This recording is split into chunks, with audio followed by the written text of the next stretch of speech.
يسير فأعوذ بالله من الشيطان الرجيم بسم الله الرحمن الرحيم الحمد لله كما هو أهله الصلاة والسلام على أشرف الأنبياء والمرسلين وخاتم النبيين أبي القاسم محمد صلى على محمد وأهل بيت الطيبين الطاهرين المعصومين المظلومين المنتجبين الذين أذهب الله عنهم الرجس وطهرهم تطهيرا اللهم صل على ولعنة الدائمة على أعدائهم أجمعين أما بعد فقد قال رسول الله صلى الله عليه وآله وسلم روي عن رسول الله صلى الله عليه وآله وسلم لا تزول قدم عبد يوم القيامة حتى يسأل عن أربع عن عمره فيما أفناه وشبابه فيما أبلاه وعن ماله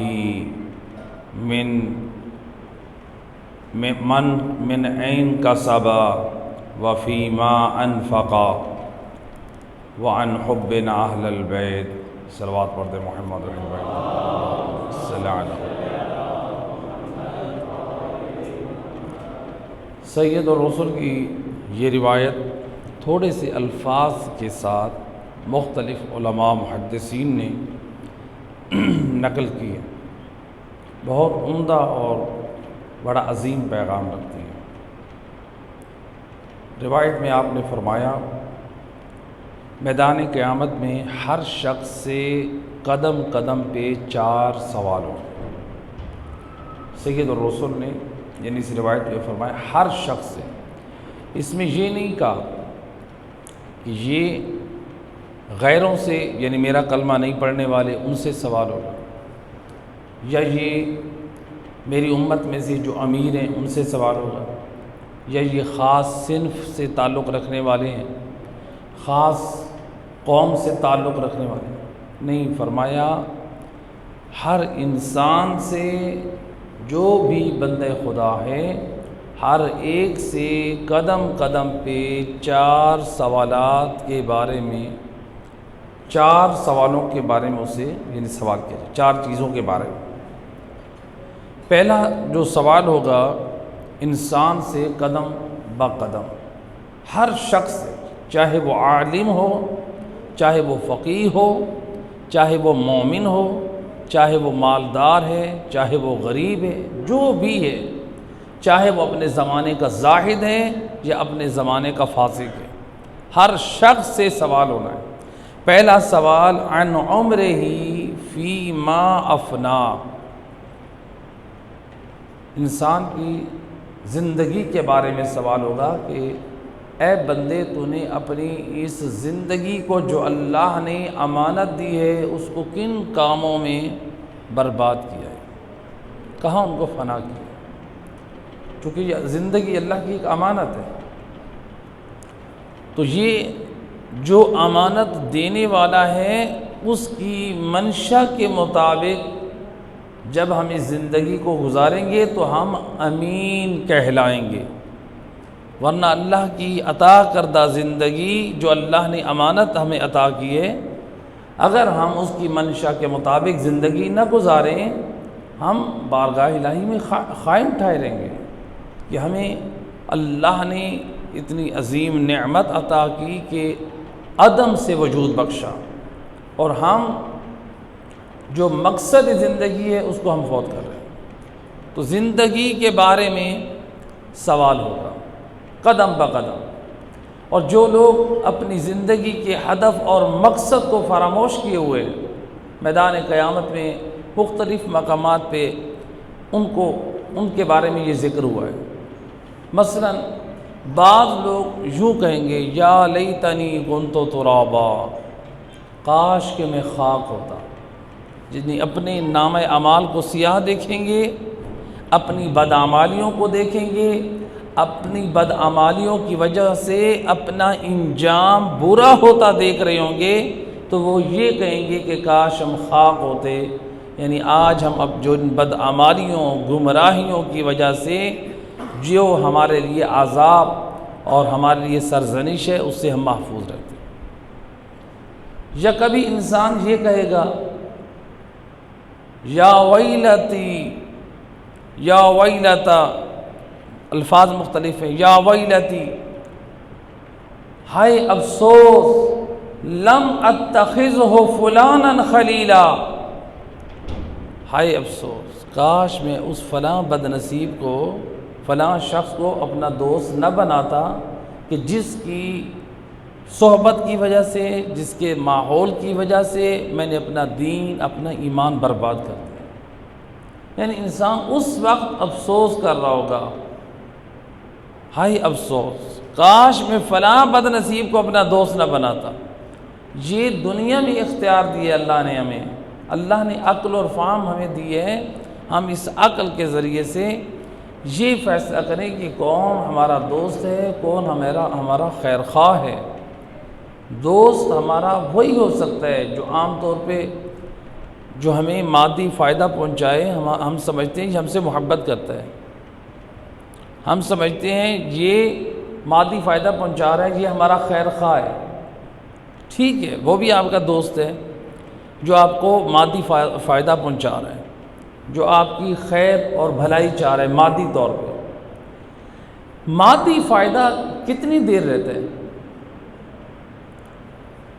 وقتی طور پہ اس کو زوال ہے، لیکن اگر کسی نے آپ کو معنوی فائدہ پہنچایا ہے وہ لا زوال ہے، وہ ہدایت جب آپ میں رہے گی، آپ کی نسلوں میں رہے گی تو گویا وہ آپ کا محسن ٹھہرا اور آپ کی نسلوں کا بھی محسن ٹھہرا۔ اور روایت ہے، یعنی ہم کسی کی جب ہدایت کرتے ہیں تو دیکھیے کس قدر اس کا اجر و ثواب ہے۔ روایت ہے سید الرسل حضرت محمد مصطفیٰ صلی اللہ علیہ وآلہ وسلم، آپ نے فرمایا یا علی دنیا وما فیہا، دنیا اور دنیا میں جو کچھ ہے اس پہ سورج کی روشنی پڑے اور اس سب کی وزن کے برابر سونا تم راہ خدا میں صدقہ کر دو، اے علی یہ عمل اتنا افضل نہیں ہے۔ راہ خدا میں صدقہ دینا، آپ خود اندازہ کریں، جس علی کا صرف ایک انگوٹھی کا حالت رکوع میں دینا اللہ کو اتنا پسند آیا کہ شان علی میں اللہ نے آیت نازل کر دی۔ جس امام کی ایک انگوٹھی، ایک عمل خیر کی اتنی عظمت، اللہ قرآن میں علی کی شان میں قصیدہ بنا رہا ہے آیت مجیدہ کو، تو جو علی پوری کائنات سونے سے بھرے ہوئے اللہ کی راہ میں صدقہ کر دے، یہ عمل کتنا محبوب خدا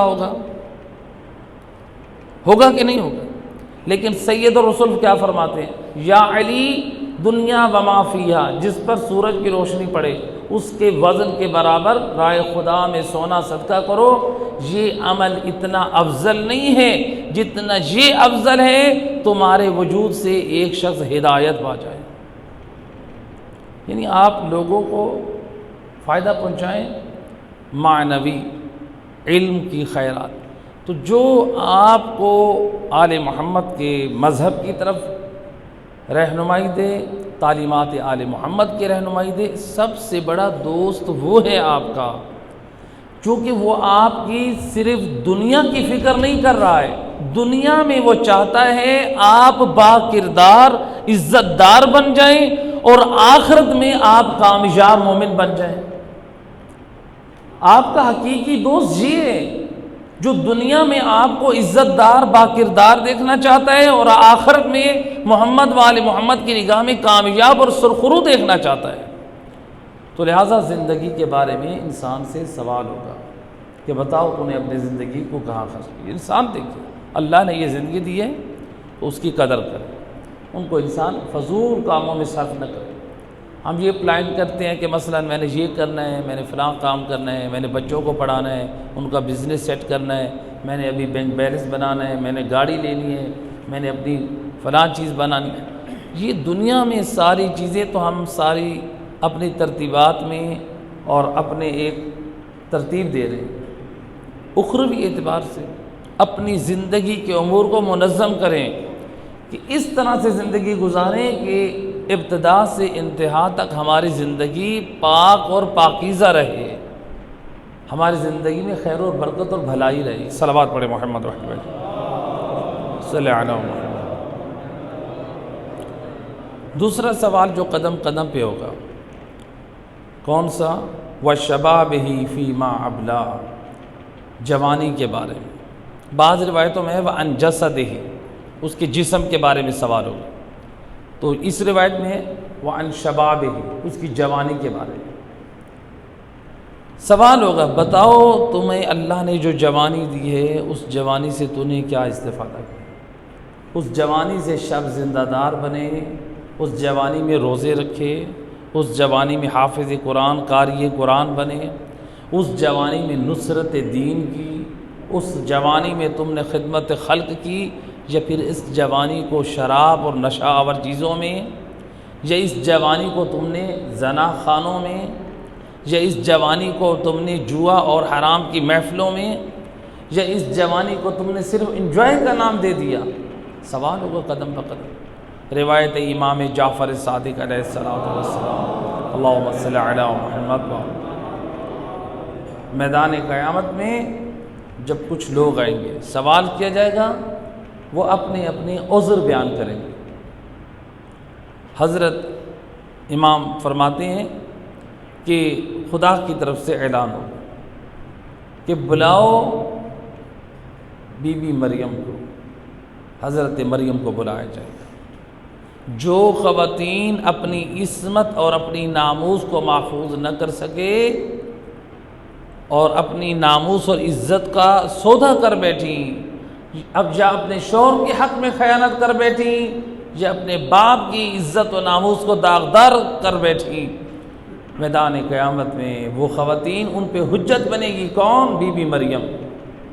خدا کی طرف سے آواز آئے گی، روایت کا جملہ، بتاؤ تم جو عذر کرتی ہو کہ ہم جوان تھی، ہمارے اندر بھی جنسی خواہش موجود تھی، دیکھو یہ بھی تو میری کنیز ہے جس نے پوری زندگی عفت اور پاک دامنی کے ساتھ گزار دی۔ تو لہٰذا آپ جو میری مائیں بہنیں سن رہی ہیں، کنیزان جناب فاطمہ زہرا ہیں، بی بی معصومہ ہیں، آپ تو اس بی بی کے ماننے والی ہیں کہ جو بی بی نامحرم مرد کو دیکھنا پسند نہیں کریں۔ ہماری ماؤں اور بہنوں کے اندر حیا، پردہ، دین، لہذا بی بی مریم آئی، ان خواتین کے لیے حجت بنی۔ دوسرا بلایا جائے گا جو نوجوان، جو لوگ جوانی سمجھتے ہیں کہ ہمیں گناہوں میں اور گمراہیوں میں، بے دینی میں بس جوانی کو انجوائے کرنا چاہیے، میدان قیامت میں ندا آئے گی، بلاؤ حضرت یوسف کو۔ جب یہ لوگ کہیں گے، اعتراض یہ کہیں گے کہ اپنا عذر کریں گے، بار الہ ہم جوان تھے، ہم کنٹرول نہ کر سکے، ہم شیطان کے بہکاوے میں آ گئے، یا ہمیں بہکا دیا گیا، حضرت یوسف کو لایا جائے گا، بتاؤ کیا تمہارا حسن، تمہاری جوانی حضرت یوسف کے حسن اور جوانی سے زیادہ خوبصورت تھی؟ میرا نبی یوسف کے پاس تو حسن تم سے کئی گنا زیادہ ہے، اس نے اپنی خواہشات پہ کنٹرول کیا، اپنے دین اور ایمان کی سلامتی کی فکر کی۔ حضرت یوسف کا آپ قصہ پڑھتے بھی ہیں، سنتے بھی ہیں، کیا ہے حضرت یوسف کے قصے میں؟ دیکھیں کس قدر عظیم پیغام ہے۔ حضرت یوسف کے لیے جو دروازے بند ہو چکے ہیں، بند دروازے ہیں، لیکن حضرت یوسف گناہ سے بچنے کے لیے ذات الہی پہ بھروسہ کر رہے ہیں، اللہ کی ذات پہ بھروسہ کر رہے ہیں کہ خدا میرے لیے کوئی راستہ نکالے گا۔ جب اللہ کی ذات پہ بھروسہ کیا تو پھر دروازے خود بخود کھلتے گئے۔ جو مومن اپنے آپ کو گناہوں سے بچانے کی کوشش کرتا ہے، پھر خدا کی طرف سے غیب سے مدد ہوتی ہے۔ اللہ پہ بھروسہ کرنا چاہیے۔ اور مولا علی علیہ الصلوۃ والسلام اللہم صلی علی محمد وارث قرآن امام فرماتے ہیں، روایت کا جملہ ہے کہ میں علی نے پورے قرآن کو ایک آیت میں خلاصے کے طور پہ پایا، یعنی مولا علی فرماتے ہیں پورے قرآن کا خلاصہ ایک آیت میں۔ کون سی آیت؟ من یتوکل علی اللہ فہو حسبہ، جو اللہ کی ذات پہ بھروسہ کرتا ہے اللہ کی ذات اس کے لیے کافی ہو جاتی ہے۔ تو لہٰذا حضرت یوسف کو حجت کے طور پہ پیش کیا جائے کہ بتاؤ یہ بھی حسن و جمال رکھتے تھے، تم بھی جوانی رکھتے تھے، تمہارا حسن اور جوانی حضرت یوسف سے زیادہ خوبصورت نہیں۔ وہ لوگ، تیسری وہ لوگ آئیں گے روایت میں، وہ لوگ آئیں گے جو اپنے فقر و فاقہ کی وجہ سے اپنے دین اور ایمان کی حفاظت نہ کر سکے۔ وہ کہیں گے کیا کریں، ہمارے گھروں میں غربت تھی، ہمیں لوگوں کی جیبیں کاٹنے پڑیں، ہمیں ڈاکہ ڈالنے پڑا، ہمیں پیسہ کمانے کے لیے ہمیں جوا کھیلنا پڑا، ہمیں جو ہے وہ راتوں رات امیر ہونے کے لیے ہمیں بینک میں ڈاکہ ڈالنے لگا۔ جو لوگ راتوں رات امیر ہونے کی فکر رکھتے ہیں، محنت کو پسند نہیں کرتے، چاہتے ہیں راتوں رات امیر ہو جائیں، آپ دیکھتے ہیں دوسرے دن وہ سلاخوں کے پیچھے کھڑے ہوتے ہیں۔ محنت میں عظمت ہے، محنت میں عزت ہے، حلال رزق میں برکت ہے، عزت بھی ہے۔ تو لہٰذا جو لوگ فقر اور فاقے کی وجہ سے دین کا دامن چھوڑ دیں اور حرام خوری اور حرام مال اور دوسری چیزوں میں مثلا اپنے آپ کو برباد کر دیں، تو کہا جائے گا کہ دیکھو حضرت ایوب، وہ بھی تو مصیبت پہ صبر کرنے والے تھے، یعنی انہوں نے مصیبت پہ صبر کیا ہے، تم لوگوں نے مصیبت کے وقت صبر سے کام کیوں نہیں لیا، صبر کا دامن کیوں چھوڑ دیا؟ تو لہٰذا حضرت یوسف، حضرت ایوب، یعنی جن کے پاس مال مویشی بھی ہیں، جن کے پاس زمین بھی ہے، زراعت بھی ہے اور صحت بھی ہے، بہت کچھ ہے، لیکن جب سب کچھ چھن گیا تو حضرت ایوب نے کس قدر ایک بہترین نمونہ ان کا کردار ہے ہمارے لیے۔ یہ قرآن میں یہ جو قصے ہیں یہ صرف اسی لیے نہیں ہے کہ آپ انبیاؤں کے نام جان لیں اور ان کے حالات صرف جان لیں، یہ ہمارے لیے بطور عبرت ہیں، بطور درس ہیں۔ یہ ہماری آنکھ جو غفلت میں ہے، جو ہماری آنکھیں غفلت سے بند ہیں، ان کو بیدار کرنے کے لیے یہ قصے، یہ واقعات درج کیے گئے ہیں کہ مومن خبردار ہو، متوجہ ہے۔ صلوات پڑھ دے محمد و علی صلی علی محمد۔ تیسرا مال کے بارے میں سوال ہوگا کہ تو نے مال کہاں سے حاصل کیا اور مال کو کہاں خرچ کیا۔ مال کے بارے میں یعنی ہم مال کہاں سے حاصل کریں اور مال کہاں خرچ کریں، ہر شخص سے، یعنی ہم مال حاصل کر رہے ہیں وہ حلال کا ہے یا حرام کا ہے۔ صرف انسان یہ نہ دیکھے کہ بس مال جمع ہو جائے، مال جمع کرنے کی فکر میں رہیں گے تو حلال اور حرام۔ روایت میں ملتا ہے کہ حضرت محمد مصطفیٰ صلی اللہ علیہ وآلہ وسلم میدان قیامت میں بعض لوگ آئیں گے جن کے نام اعمال پہاڑ کی طرح بھاری ہوں گے، نام اعمال بھاری ہوں گے، لیکن ان کو جہنم میں جھونک دیا جائے گا۔ اتنے نیک پرہیزگار پہاڑ کی طرح بھاری اور وزنی نام اعمال رکھنے والے مومن جہنم میں۔ اصحاب نے پوچھا یا رسول اللہ، کیا وہ روایت میں ام مسلون، کیا وہ نمازی ہوں گے؟ روایت کا جملہ سنیں، سید الرسول نے کیا فرمایا، وہ نمازی ہوں گے، وہ جو جن کے نام اعمال بھاری ہوں گے وہ نمازی ہوں گے، وہ روزے دار ہوں گے، وہ رات کو نماز شب میں وقت گزارنے والے ہوں گے، لیکن جب وہ مال دیکھتے ہوں گے تو مال پہ بے تحاشا ٹوٹ پڑتے، حلال اور حرام کا خیال نہیں کرتے۔ بس مال حاصل کر لیں، ہمیں مال مل جائے، چاہے وہ حلال ہے ہمارے لیے چاہے حرام ہے، مال پہ ٹوٹ پڑتے ہیں۔ ایسے لوگ، ایسے نمازی، ایسے روزے دار، ایسے شب زندہ دار، ایسے لوگ جہنم میں جھونک دیے جائیں جن کی غرض صرف مال جمع کرنا۔ یاد رکھیں، نماز، روزہ، حج اور ان کی پابندی صرف دین نہیں ہے، بلکہ آپ کی نماز نہیں ہو سکتی اگر آپ کے بعض اوقات، یعنی اگر آپ نے گھر میں میراث کا حصہ نہیں دیا، گھر میں بہن کا حصہ ہو، بھائیوں کا حصہ ہو، اور ہم اس کو ہتھیا کے بیٹھ جائیں، ہم بہن بھائیوں کا حصہ نہ دیں، اس گھر میں ہمارے لیے ہماری نماز باطل ہے، ہمارے لیے اس گھر میں سونا بھی حرام ہے۔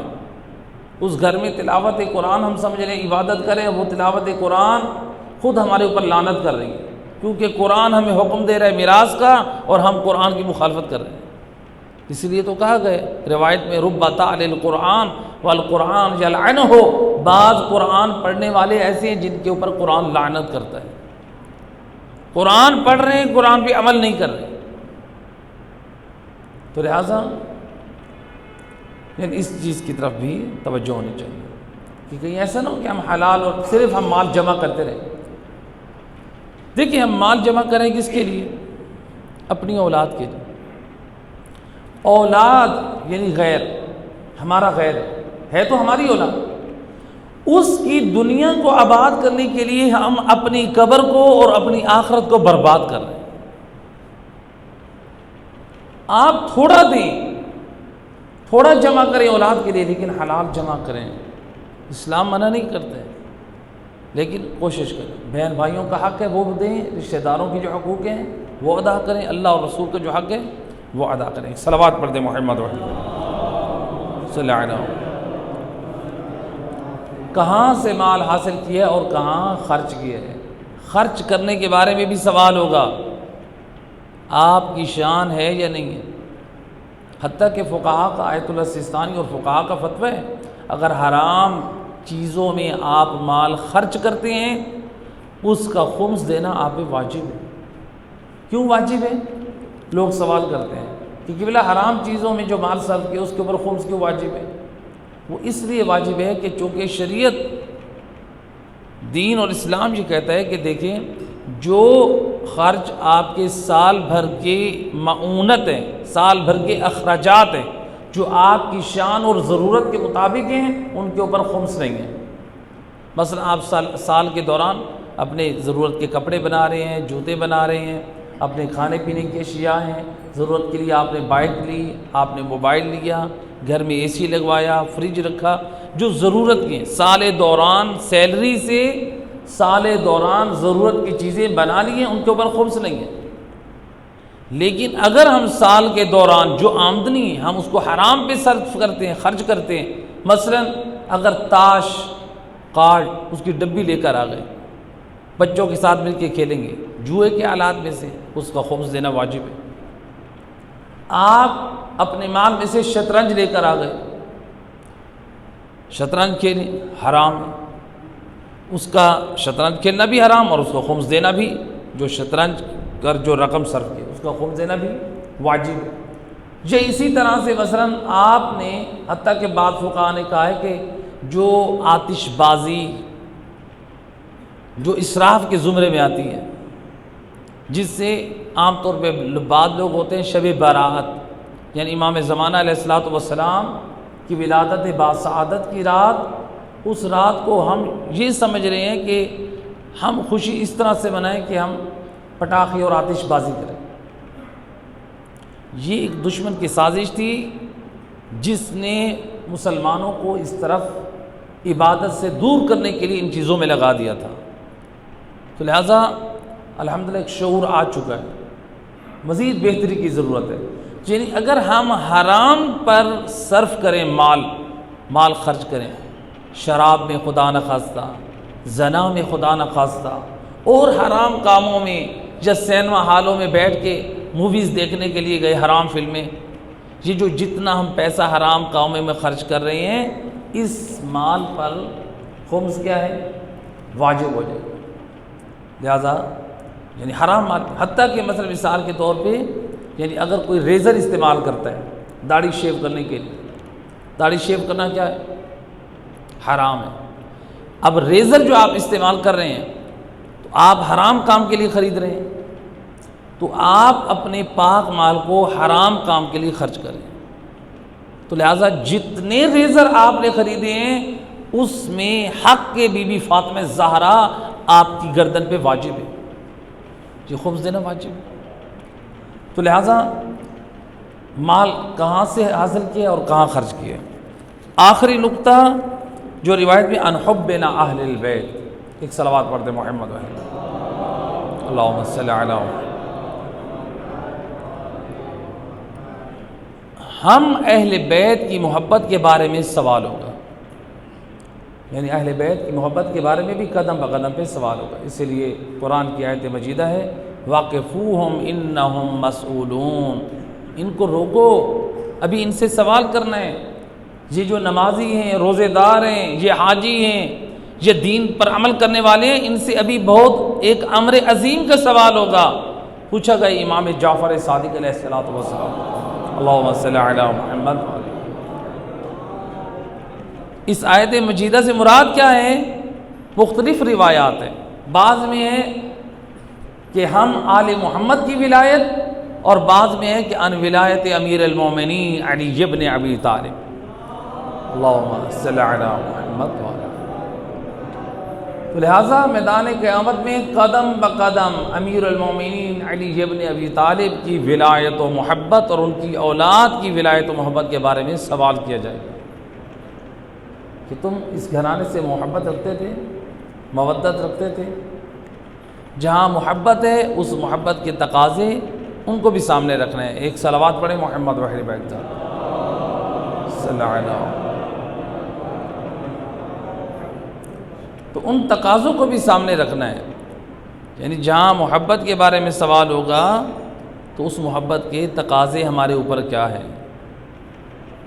ہم اولاد سے محبت کرتے ہیں یا اولاد، بلکہ مثال جو اولاد ماں باپ سے محبت کرتی ہے، ہماری اولاد ہم سے محبت کرتی ہے یا نہیں کرتی؟ سب کی اولاد اپنے باپ سے محبت کرتی ہے۔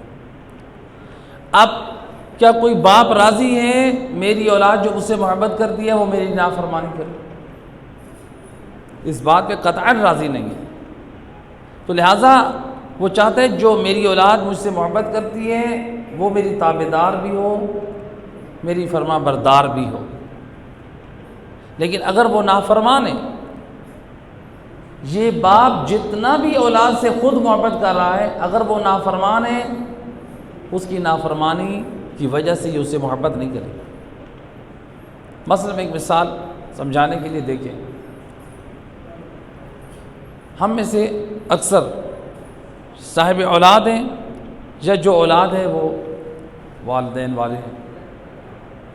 ہم میں سے کسی کا بچہ باہر چوک میں کھڑے ہو کر کہتا ہے میرا باپ بڑا نمازی ہے، میرا باپ روزے دار، میرا باپ حاجی، میرا باپ فرش عذاب بچھانے والا، میرا باپ مومنین کو افطار کرانے والا، میرا باپ بہت بڑا عزادار، شب زندہ دار، دین پہ خرچ کرنے والا۔ آپ کہتے ہیں ماشاءاللہ بیٹا اپنے باپ کی تمام ان کمالات اور اچھائیوں کو بیان کر رہا ہے جو اس کے باپ کے اندر ہیں، لیکن جب شام ہوئی باپ نے آپ لوگوں کے سامنے کہا بیٹا جاؤ ذرا یہ ذرا چیزب سے فلاں چیز لے کر آؤ، بیٹے نے نافرمانی کہا بیٹا 9 نمبر چلے جاؤ ذرا یہ کام کر کے آؤ، بیٹا پھر نافرمانی کر رہا ہے۔ باپ پھر کہہ رہا ہے بیٹا ذرا شالیمار چلے جائیں، بیٹا پھر نافرمانی کر، یعنی آپ جس طرف بھی بیٹے کو بھیجنا چاہ رہے ہیں جس کام کے لیے وہ نافرمانی کرتا ہے۔ آپ لوگوں کے منظر دیکھ رہے ہیں، ایک مرتبہ آپ صاحبان عقل کہیں گے جی کیسا بچہ ہے، صبح سے شام تک اپنے باپ کی عظمت کے قصیدے پڑھ رہا ہے، میرا باپ نمازی ہے، میرا باپ شریف ہے، میرا باپ حاجی ہے، میرا باپ عزادار ہے، میرا باپ فرش عذاب بچھانے والا ہے۔ یہی اولاد ہے جس کو باپ حکم دے رہی ہے، باپ حکم دے رہا ہے اور یہ باپ کی بات ماننے کے لیے تیار نہیں ہے۔ اب باپ وہ ہے جو اللہ نے اولاد پہ ولی بنایا، تو اگر کوئی باپ جیسے ولی کی نہ مانے، آپ صاحبان عقل کیا کہیں گے؟ کیا وہ شریف ہے؟ آپ کہیں گے کہ وہ شریف کہلانے کا حقدار نہیں، ایسے کہ نہیں؟ ذرا خود سوچیں، فکر کریں، اگر کوئی باپ جیسے ولی کی نہ مانے وہ شریف کہلانے کا حقدار نہیں ہے، اور جو علی جیسے امام المتقین ولی برحق کی نہ مانے وہ شریف کہلانے کا کیسے حقدار ہے؟ تو لہٰذا حب اہل بیت کے تقاضے ہیں۔ ایک روایت نقل کی گئی ہے کہ ایک مل کے صلوات پڑھے محمد و اہل بیت، اللہم صلی علی روایت کی گئی امام معصوم سے کہ ایک شخص ہے امام کی خدمت میں، فرزند رسول جہاں میں رہتا ہوں وہاں آپ کے مخالفین ہیں، وہاں آپ سے لوگ دشمنی اور عداوت رکھتے ہیں، نفرت کرتے ہیں، آپ کے دشمن ہیں۔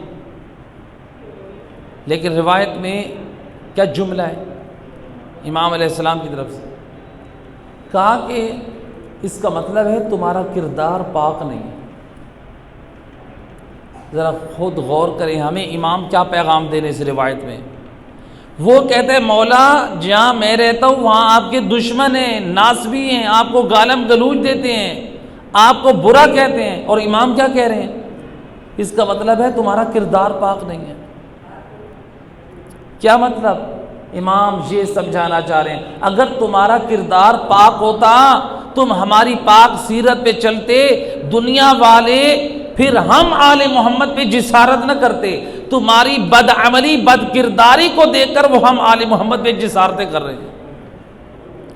اور یہی تو روایت میں امام جعفر صادق علیہ السلام نے فرمایا، اللہم صلی علی محمد وعلی،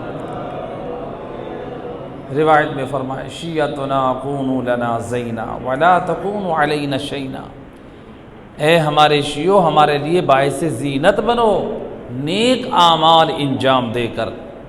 جس طرح اولاد نیک اعمال انجام دے تو باپ کا سر فخر سے بلند ہوتا ہے، ایسے باکردار بنو، ہمارے لیے باعث زینت بنو۔